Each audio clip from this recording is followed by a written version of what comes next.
So children, the previous video was got interrupted. Again, I am starting the function of the tubule. So we were discussing that there are three processes: ultrafiltration, selective reabsorption and tubular secretion. So in these three processes, what is the role of various part of the nephron?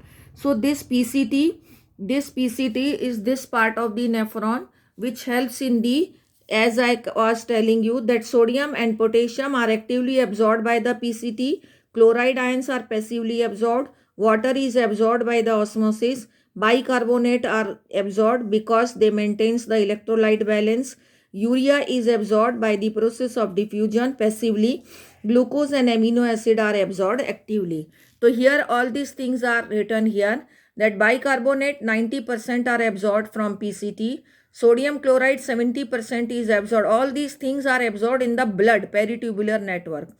Water is also absorbed by osmosis. Nutrients like glucose, whole glucose is absorbed. 75% amino acid is absorbed, and the 75% of potassium ions are also absorbed by this process. That means from the PCT to the peritubular network. But here tubular secretion also takes place, that hydrogen ion, ammonia and potassium ion are also secreted from the peritubular blood into the nephric filtrate.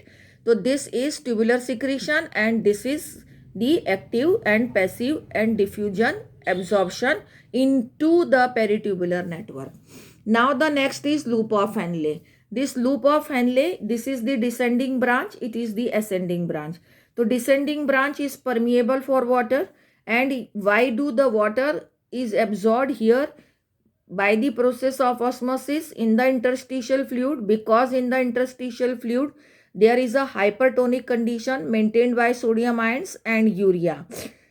It is a highly osmotic conditions are there. High osmotic pressure is maintained here, so that water will move from its higher concentration to lower concentration from the nephric filtrate to the interstitial fluid by the process of osmosis. Now this is the ascending limb, which is not permeable for water, but it is permeable for sodium ions.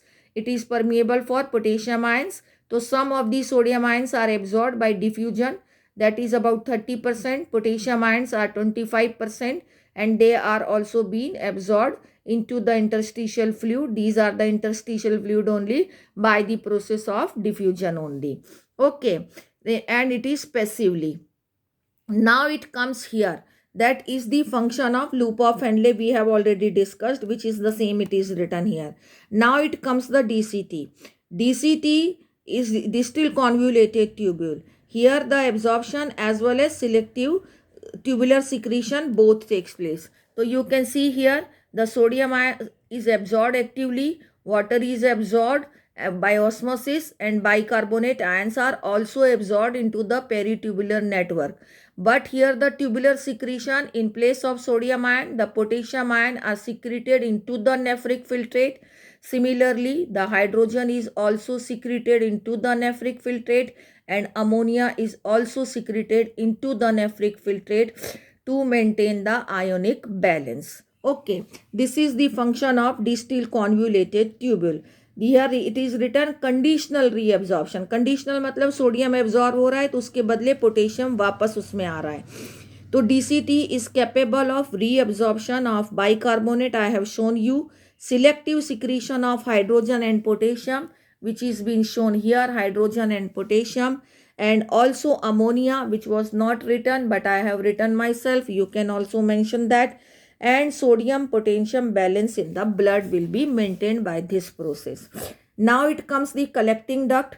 This collecting duct is also permeable for the water, and small amounts of urea is also entered to the medullary interstitial fluid to maintain the osmolarity. When urea will enter here, will diffuse out from the collecting duct little amount, then the osmolarity will be maintained, and then only the water will reabsorb from here. So by this process you can see that the water is maximum absorbed, and the nephric filtrate is now which has now reached to the collecting duct, now called as urine, and which is highly concentrated because maximum water and useful substances are reabsorbed into the blood and into the interstitial fluid.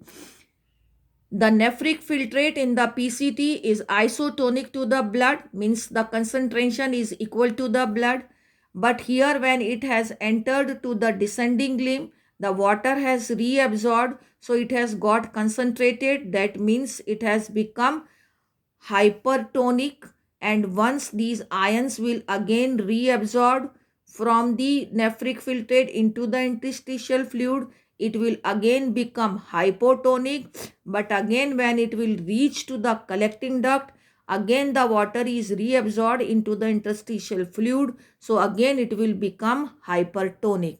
So isotonic to the hypertonic, then hypotonic, then hypertonic. So that way the concentration of nephric filtrates keeps changing, but ultimately the hypertonic urine is eliminated out of the body. The urine which is formed in human being is hypertonic urine, means very less water in comparison to the blood, because our body cannot afford the loss of water along with urine from our body.